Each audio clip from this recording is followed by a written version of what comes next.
to start forex trading kana mo kamiti egalla hajuda chu point imbra inni dura learn basic forex concept to forex kana naga pp lot size leverage margin spread warreen akkasii kana hubachuu qabna jechuudha termoota forex trading keessatti barbaachisan sell buy going long going short bearish bullish pointota akkasii san hubachuutu nu barbaachisa jechuudha inni dura.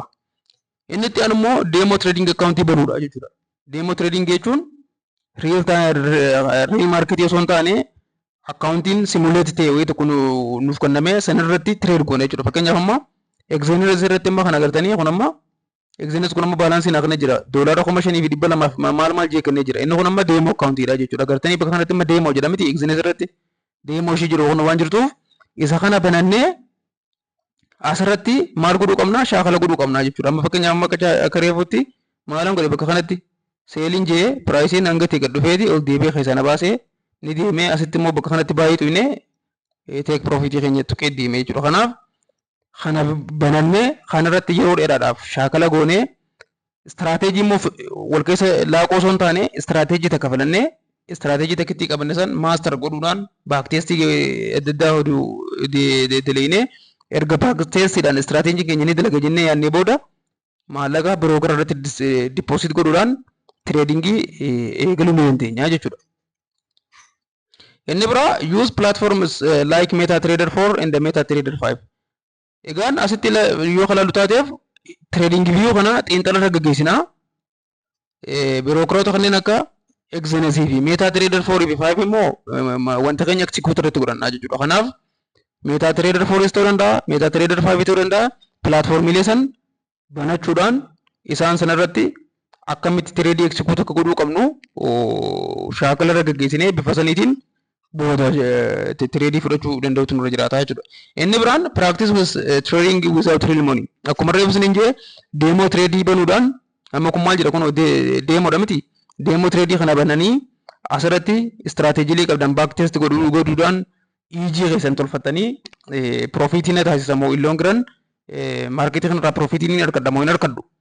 Haja'uun erga istiraateejii keessan naaf dalagaa ta'uusaa erga adda baafataniitii booda gara riil maallaqa riil ta'e maallaqa isa sirrii san dippoosit godhuutti deemuu qabdu malee ustaniituma arruma maarketii eegala jettanii forex trading keessa seeneetiin jira jechuudhaan kallattiitiin maallaqa dippoosit gootanii eegaluu akka hin qabnedha jechuudha.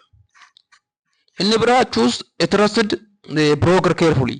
Broker eeguu jennu gaafa fakkeenyaaf amma akkuma deebisanii kaasee Exenes kun amma brookara. Brookara maal godhaa? Nuufi maarketii gidduu ta'eeti akka nuufi maarketii gidduutti maarketii execute godhuu kan dandeenyu taasisa jechuudha. Fakkeenyaaf amma tireedingii viyuu irratti maal goonanne xiinxala gaggeessina jenne miti. Xiinxalleeti kan nuti execute goonu eessarrattidha. Dhufneeti Exenes ta'uu danda'a, MetaTrader 4 ta'uu danda'a, MetaTrader 5 ta'uu danda'a.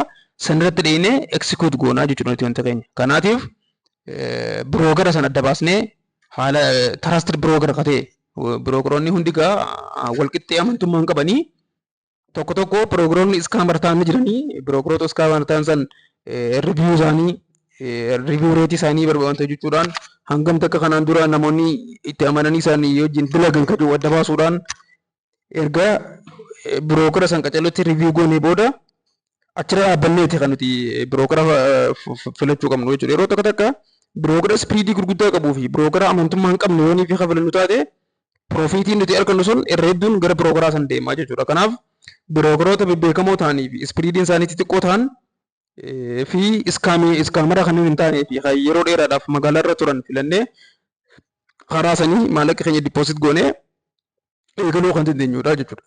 Inni biraan start live trading with small capital. Arra eegalle jenneetuma kaapitaala guddaa dippoosit irratti goonee hogguma takkattiin tujjaaraa hogguma takkattiin durooma jedhanii maallaqa guddaa dippoosit godhuu osoo hin taane kaapitaala xixiqqoo irra kaa'uudhaan kaapitaala xixiqqoo sana hangamiin guddisaa jira yeroo gara yerootti hangam takkan idaa jira kajuudhaan ilaalanii bifa saniitiin yooniif kaapitaala xixiqqaa san guddisaa akka deemtan taataniif qofa forex trading saniin bifa saniitiin itti fufsituu akka qabdanii fi guyyaa dura forex trading eegaltan kaapitaala gurguddaa irra kaa'uudhaan osoo eegaluu baattanii ni barbaachisa. Inni biraan always use stop losses. Stop loss in counter qamaa jechuudha. Maaliif piraayisiin kan nuti control godhuu dandeenyu loosii keenya riskii keenya maallaqa keenya control godhuu dandeenya malee outcome marketii control godhuu hin dandeenyu. Marketiin yoo fedhee nuti baay'ee jennee inni seel ta'uu danda'a. Nuti seelitu inni immoo baay'ee ta'ee dhufuu danda'a waan ta'eef outcome control godhuu waan hin dandeenyeef at least maallaqa keenya maal godhuu danda'utu nurra jiraata control godhuu danda'u qabna jechuudha. Kanaaf stop lossii keenyee stop lossiin kun maaliif nu gargaara? Maallaqni keenya akka nuti qacalutti loos hin goone stop nu godha jechuudha. Limititti nu godha waan ta'eef bifa saniitiin stop lossii keenyas yeroo hunda kaayaa kaapitaala xiqqaa dura invest goonee isinirraa eegala. Birookeroota amanamoo ta'an fudhannee irratti dalaguu fi kallattiin osoo maallaqa riil ta'e dipoositiin godheen duratti yeroo dheeraadhaaf maal irratti ta'e wanta godhuu danda'u qabna. Deemoo akkaawuntii banannee deemoo akkaawuntii irratti shaakala guddaa shaakaluu akka qabnudha jechuudha.